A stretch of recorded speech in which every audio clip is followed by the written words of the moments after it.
قرآني نبض حياتي، قرآني طهر ذاتي، قرآني عصمة أمري، قرآني طوق نجاتي. قرآني نبض حياتي، قرآني طهر ذاتي، قرآني عصمة أمري، قرآني طوق نجاتي. آيات الله حمتني غمرتني بالبركات، تحفظني من همزات الشيطان ومن زلاتي. آيات الله حمتني غمرتني بالبركات، تحفظني من همزات الشيطان ومن زلاتي. نحمده ونصلي على رسوله الكريم،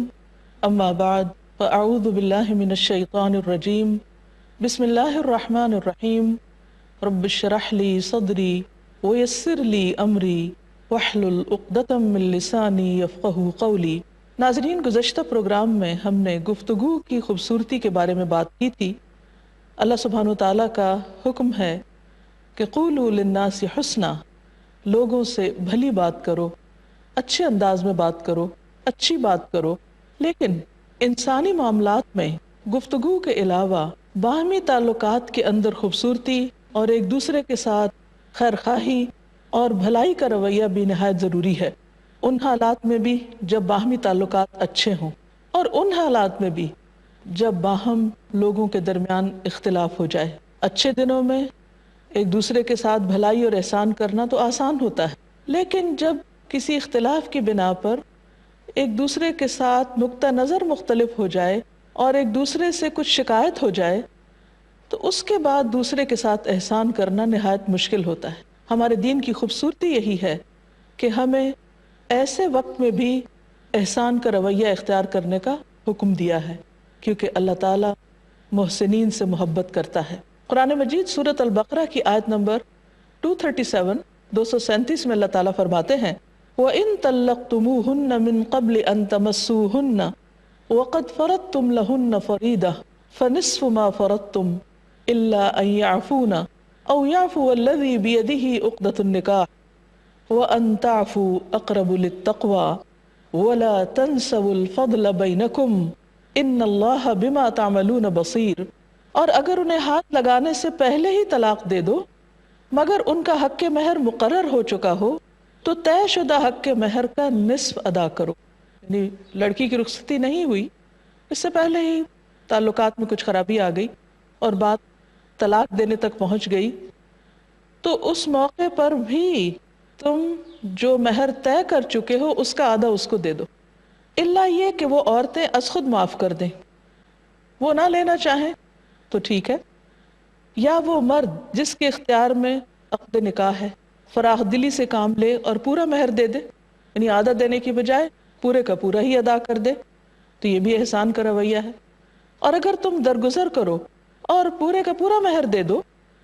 تو یہ تقوی سے قریب تر ہے. یعنی اللہ تعالیٰ نے اس بات کی طرف توجہ دلائی کہ پورا دینا زیادہ بہتر ہے. اور باہمی معاملات میں احسان کو نہ بھولو،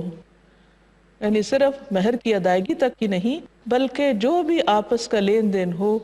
معاملہ ہو، اس میں ایک دوسرے کے ساتھ اچھا ہی کرو. اور جو کچھ بھی تم کرتے ہو یقیناً اسے اللہ دیکھ رہا ہے، وہ دیکھ رہا ہے، وہ جانتا ہے، وہ اس کی جزا تم کو دے گا. آج جو تم کسی انسان کے ساتھ بھلا کرو گے کل اس کا صلہ اور اجر اللہ کے ہاں پالو گے، اور اللہ تعالیٰ کی طرف سے ملنے والا اجر کئی گنا زیادہ ہوگا. آج ہم ایک چیز دیتے ہیں تو اللہ تعالیٰ اس کے بدلے میں 10، 700 اور اس سے بھی زیادہ کئی گنا اس کو بڑھا کر انسان کے لیے جمع رکھتے ہیں. بہرحال جو اصل میں قاعدے کی چیز ہے اور جسے زندگی کے تمام معاملات میں یاد رکھنا چاہیے وہ یہ ہے کہ وَلَا تَنْسَوُا الْفَضْلَ بَيْنَكُمْ. اور اس کا اطلاق صرف طلاق کے معاملے میں نہیں بلکہ زندگی کے باقی تمام معاملات میں بھی ہے. انسان اپنی زندگی میں بہت سے لوگوں کے ساتھ ملتا جلتا ہے، رشتہ داروں کے علاوہ دوسرے لوگوں سے بھی تعلقات انسان کے ہوتے ہیں، جس میں دوستی کا تعلق، بعض اوقات بہت گہرے تعلقات بھی ہو جاتے ہیں، بلکہ اپنے رشتہ داروں سے بھی بڑھ کر ایک دوسرے کے ساتھ محبت اور شفقت اور رحم اور خیر خواہی کے جذبات دلوں میں پائے جاتے ہیں. لیکن پھر انسان ہے، انسان سے غلطی ہو جاتی ہے، کوتاہی ہو جاتی ہے، بعض اوقات حالات میں ایسی تبدیلی آ جاتی ہے کہ تعلقات پہلے جیسے نہیں رہ سکتے، بعض اوقات دنیا سے لوگ چلے جاتے ہیں، تو ان تمام صورتوں میں انسان کے لیے لازم ہے کہ وہ اپنے گزشتہ تعلقات کو کبھی نہ بھولے، خواہ کبھی کسی سے تھوڑے عرصے کے لیے ہی کوئی اچھا تعلق رہا ہو تو اس کا بھی پاس رکھنا ضروری ہے، کیونکہ کسی معاشرے کی خوشی، بہتری، ترقی کا انحصار اس پر ہے کہ اس کے لوگ باہم احسن طریقے سے مل جل کر رہتے ہیں۔ کسی خاندان کے اندر بھلائی اور خوبی اور برکت اسی صورت میں ہو سکتی ہے کہ جب وہ خاندان کے لوگ آپس میں ایک دوسرے کے اوپر احسان کرنے والے ہوں۔ ایک رویہ یہ ہوتا ہے کہ ہر شخص صرف اپنا حق دیکھے، اپنا فائدہ دیکھے، اپنا مطلب دیکھے، خود غرضی کا بندہ، اور دوسرا شخص وہ ہے کہ جو دینے والا ہو، جو دوسرے کے ساتھ اچھا کرنے والا ہو۔ اسلام دوسرے رویے کو پروموٹ کرتا ہے کہ جس میں ہر شخص لینے والا نہیں، دینے والا بن جائے، اگر اس کے پاس مال نہیں تو بھی اچھی بات کرنے والا ہو، دوسرے کے ساتھ احسان کرنے والا ہو اور معاف کرنے والا ہو، کہ بعض اوقات لینے دینے کی بات نہیں ہوتی، ایک دوسرے کی غلطی کو معاف کرنے کی بات ہوتی، تو اس صورت میں بھی انسان کو معاف کر دینا چاہیے، کیونکہ یہ تقوی سے زیادہ قریب ہے اور اللہ تعالیٰ کی محبت حاصل کرنے کا ذریعہ ہے۔ حضرت عائشہ رضی اللہ تعالیٰ عنہا کہتی ہیں کہ ایک بوڑھی عورت نبی صلی اللہ علیہ وسلم کے پاس آئی جبکہ آپ میرے ہاں تشریف فرما تھے۔ آپ صلی اللہ علیہ وسلم نے اس سے پوچھا کہ تم کون ہو؟ بولی میں جثامہ مزنیہ ہوں۔ آپ نے فرمایا اچھا تم حسانہ مزنیہ ہو، یعنی اس کا نام بھی اچھے طریقے سے لیا۔ تم کیسی ہو؟ تمہارا کیا حال ہے؟ ہمارے بعد تم لوگ کیسے رہے؟ یعنی اس سے بہت اچھے طریقے سے اور بہت خوبصورت انداز میں گفتگو کی۔ اس نے کہا اللہ کے رسول صلی اللہ علیہ وسلم میرے ماں باپ آپ پر قربان ہوں، ہم خیر و عافیت سے رہے۔ جب وہ چلی گئی تو میں نے کہا کہ اللہ کے رسول صلی اللہ علیہ وسلم آپ اس بڑھیا پہ اتنی توجہ دے رہے تھے، یعنی ایک معمولی سی خاتون تھی، دور سے آئی تھی، تو آپ کا یہ اتنا اچھا رویہ اور معاملہ۔ آپ نے فرمایا یہ خدیجہ کے زمانے میں ہمارے پاس آتی تھی، اور صحبت کا حق یاد رکھنا ایمان کا حصہ ہے، یعنی پرانے تعلقات تھے ان سے ہمارے۔ یہ انسان کے اخلاق اور انسان کی شرافت اور بلند کردار ہونے کی علامت ہے کہ انسان معاشرے کے ان لوگوں کو بھی توجہ دے کہ جو بظاہر اپنے برابر کے یا اپنے سٹیٹس کے نہیں ہیں۔ بعض اوقات ایسا ہوتا ہے کہ ایک وقت میں انسان کے حالات اچھے نہیں ہوتے، اس کے میل جول کے لوگ بھی اسی طرح کے ہوتے ہیں، پھر اللہ تعالیٰ اپنا فضل کرتا ہے اور حالات اچھے ہو جاتے ہیں۔ بعض لوگ دنیاوی اعتبار سے بہت ترقی کر جاتے ہیں اور ان کے پرانے تعلق داروں کے ساتھ ان کے سٹیٹس میں بہت فرق آ جاتا ہے، یعنی آپ یوں کہیے کہ زمین آسمان کا فرق آ جاتا ہے۔ ایسے میں ایک رویہ تو یہ ہو سکتا ہے کہ انسان اپنے پچھلے غریب رشتہ داروں، تعلق داروں سب کو بھلا دے اور ان سے اجنبی بن جائے اور ان سے کوئی تعلق واسطہ نہ رکھے، اور دوسرا یہ ہے کہ انسان کہیں پر بھی پہنچ جائے لیکن جن کے ساتھ اچھا وقت گزرا ہو ان کے اس وقت کو، اس تعلق کو کبھی فراموش نہ کرے، اور جب کبھی واسطہ پڑے تو ان کے ساتھ اچھے اخلاق کا ہی مظاہرہ کیا جائے۔ اسی طرح بعض لوگ وفات کی وجہ سے جدا ہو جاتے ہیں اور کچھ عرصے کے بعد بھلا دیے جاتے ہیں، لیکن ہمارے دین نے ہمیں یہ سکھایا ہے اور خود نبی صلی اللہ علیہ وسلم کا طرز عمل یہ رہا ہے کہ حضرت خدیجہ رضی اللہ تعالی عنہا کی وفات کے باوجود، اس کے بعد بھی جبکہ آپ کے پاس کئی ازواج تھیں، لیکن آپ نے کبھی بھی حضرت خدیجہ کے ساتھ گزرا ہوا اچھا تعلق اور اچھے واقعات اور اچھے حالات کو فراموش نہیں کیا، بلکہ ان کے رشتہ داروں اور ان کی دوستوں تک کو بھی آپ اہمیت دیا کرتے تھے۔ جب آپ کوئی بکری ذبح کرتے یا کوئی چیز لوگوں میں تقسیم کرتے تو ان کی دوستوں کو بھی بھجوایا کرتے تھے۔ حضرت عائشہ کہتی ہیں کہ جب آپ حضرت خدیجہ کا تذکرہ کرتے ان کی وفات کے بعد تو خوب تعریف کرتے۔ ایک دن مجھے غیرت آئی، میں نے کہا کہ آپ اتنی کثرت سے ایک سرخ مسوڑوں والی عورت، یعنی جو اتنی بوڑھی ہو چکی تھی کہ اس کے دانت بھی گر چکے تھے، صرف مسوڑے ہی باقی رہ گئے تھے، اس کا ذکر کرتے رہتے ہیں جس کے بدلے اللہ تعالیٰ نے آپ کو اتنی بہترین بیویاں دی ہیں۔ آپ نے فرمایا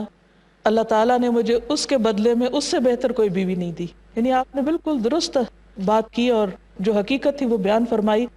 فرمایا وہ مجھ پر اس وقت ایمان لائی جب لوگ کفر کر رہے تھے، میری اس وقت تصدیق کی جب لوگ میری تکذیب کر رہے تھے، یعنی مجھے جھٹلا رہے تھے، اپنے مال سے میری مدد کی جب کہ لوگوں نے مجھے اس سے اپنے مال سے دور رکھا، اور اللہ تعالیٰ نے مجھے اس سے اولاد عطا کی جبکہ میری دوسری بیویوں سے میرے ہاں اولاد نہیں ہوئی۔ تو اس سے پتہ چلتا ہے کہ آپ صلی اللہ علیہ وسلم صرف حضرت خدیجہ کی محبت ہی کو یاد نہیں رکھتے تھے، ان کے سارے احسانات بھی یاد تھے، اور گن گن کر ایک ایک احسان یاد رکھا ہوا کہ ان سے آپ کو کس کس قسم کا تعاون ملا۔ اور ایک حقیقت ہے کہ جب آپ پر پہلی وحی نازل ہوئی اور آپ گھبرائے ہوئے گھر میں تشریف لائے، تو اب حضرت خدیجہ صرف ایک بیوی نہیں تھی، ایک بہترین ایمان کی ساتھی بھی تھی، سب سے پہلے ایمان لانے والی اور اس کام میں سب سے پہلی مددگار۔ مردوں نے تو بعد میں ایمان قبول کیا اور ساتھ دیا، لیکن انہوں نے فوراً ہی اس کا حق ادا کیا اور آپ کے بارے میں فکر مند ہوئی اور آپ کو تسلی دینے لگی اور آپ کو ورقہ بن نوفل کے پاس لے گئیں۔ یعنی ایک بڑی مدبر اور دور اندیش خاتون تھی جنہوں نے اس مشکل وقت میں آپ کا ساتھ دیا، اور پھر نہ صرف یہ کہ ابتدائی دنوں میں بلکہ اپنے مال میں سے کسی چیز کو بچا کے نہیں رکھا۔ جب شیب ابی طالب میں نبی صلی اللہ علیہ وسلم نے 3 سال گزارے تو اس گھاٹی میں وہ آپ کے ساتھ رہیں کہ جہاں ایسی تکلیفیں اٹھائیں کہ وہ سخت بیمار پڑ گئیں اور اس کے بعد جلد ہی ان کا انتقال بھی ہو گیا۔ نبی صلی اللہ علیہ وسلم نے خاص طور پر خواتین کو اس معاملے میں تلقین کی ہے۔ حضرت اسماء بنت یزید کہتی ہیں کہ ایک مرتبہ ہم اپنی سہیلیوں کے ساتھ تھے کہ نبی صلی اللہ علیہ وسلم ہمارے پاس سے گزرے، آپ نے ہمیں سلام کیا اور فرمایا احسان کرنے والوں کی ناشکری سے بچو۔ میں نے عرض کیا یا رسول اللہ صلی اللہ علیہ وسلم، احسان کرنے والوں کی ناشکری سے کیا مراد ہے؟ یعنی کون احسان کرنے والے اور کون سی ناشکری؟ فرمایا تم میں سے ایک اپنے ماں باپ کے گھر دنوں تک بن بیاہی بیٹھی رہتی ہے، پھر اللہ تعالیٰ اس کو شوہر عطا کرتا ہے، وہ اس کے ساتھ ہر طرح کا احسان کرتا ہے، لیکن کبھی اس سے اگر کوئی غلطی ہو جاتی ہے تو وہ غصے میں آ کر کہہ دیتی ہے کہ میں نے تجھ سے کبھی کوئی خیر نہیں دیکھی۔ تو یہ جو جملہ ہے کسی بھی عورت کا کہ میں نے اس گھر میں کوئی خیر نہیں دیکھی یا کوئی خوشی نہیں دیکھی، یہ انتہائی ناشکری کا جملہ ہے۔ نبی صلی اللہ علیہ وسلم نے خاص طور پر یہ جملہ خود بول کر بتایا کہ یہ ناشکری کا جملہ ہے، اور خواتین کو اس جملے کے بولنے سے پرہیز کرنا چاہیے، کیونکہ یہ ہو ہی نہیں سکتا کہ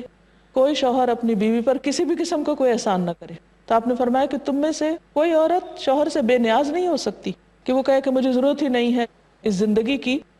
اور چھوٹی چھوٹی باتوں پر ناراض ہو جائے۔ انسان کو صبر اور برداشت اور حوصلے سے کام لینا چاہیے۔ اسی طرح والدین کے ساتھ احسان کا تو ہم سب پڑھتے ہیں قرآن مجید میں، لیکن صرف ان کے ساتھ احسان نہیں بلکہ ان کے جو متعلقین ہیں، ان کے جو دوست احباب ہیں، ان کے ساتھ اچھا سلوک کرنا بھی ضروری ہے۔ والدین کے ساتھ احسان کے بارے میں تو ہم سب جانتے ہیں، اللہ تعالیٰ کا حکم ہے وَبِالْوَالِدَيْنِ إِحْسَانًا، بار بار اس کی تاکید کی گئی ہے، لیکن صرف اتنا ہی کافی نہیں کہ ہم والدین کے ساتھ اچھی گفتگو کریں یا ان کے کچھ حقوق کا خیال کریں، بلکہ اس احسان میں یہ بھی آتا ہے کہ جن لوگوں کا ہمارے والدین پر احسان ہوتا ہے یا ہمارے والدین کے ساتھ ان کے اچھے تعلقات ہوتے ہیں، ان کے ساتھ بھی احسان کرنا چاہیے۔ یہ بھی دراصل والدین کے ساتھ احسان ہی کی ایک شکل ہے۔ عبداللہ بن عمر کے بارے میں آتا ہے کہ وہ جب مکہ کے لیے روانہ ہوتے حج عمرے وغیرہ پر، تو اونٹ پر سفر کرتے ہوئے اپنے ساتھ ایک گدھا بھی رکھتے۔ جب اونٹ کی سواری سے تھک جاتے تو گدھے پہ بیٹھ جاتے اور امامہ پہن لیتے، یعنی پگڑی وغیرہ باندھ لیتے تاکہ دھوپ وغیرہ سے بچیں۔ تو وہ کہتے ہیں کہ ایک دن ابن